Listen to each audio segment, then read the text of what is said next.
Thank you so much. So yes, we are talking about 16 days of activism, and of course we are talking about corporal punishment as well. Again, this is your show, 0839133728. If you want to give us a call, we're talking about why it is illegal in schools and then why parents are still allowed to do it at home. Yeah. So we're allowed to hit or smack our children. When does it go too far? We've got our expert in studio, Dr. Darren Green, is here to answer your questions and also to take your calls. Doctor, thanks again for joining us this morning. Exactly. So like Alana said, I mean, we spoke about the fact that corporal punishment in schools is illegal. It still goes on behind closed doors. We spoke about the signs and symptoms that parents could look out for, but let's turn the tables to the home environment, to the parents as well, because it is still legal for parents to physically discipline their children. But when does it go too far, and how should parents approach this issue should they feel they need to do that? Yeah, I think what's difficult is for parents actually to sit back and actually think about how they were disciplined as youngsters, whether it was effective or not, what were the long-term outcomes of the style that their parents used on them, for example.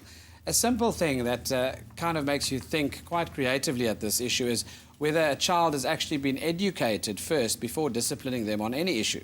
So a lot of times we actually falter as parents not informing or educating the child with clear boundaries. A simple example is when a child, for example, plays in mud and a 3-year-old walks across the carpet and messes all your cream couches with mud. Don't have cream couches. You know?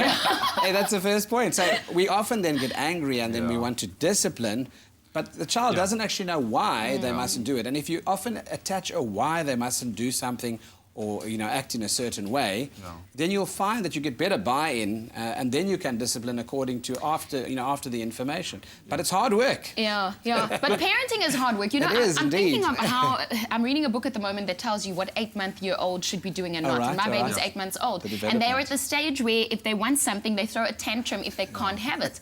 Now, an 8-month-year-old baby does not know the difference between yes and no. So you should just allow them to make a noise. You know, so parenting in general is hard. So yeah, I've got a whole different outlook on this whole corporal punishment thing. And that's my next question, Doctor. I mean, 81% of parents believe spanking with a hand should be legal.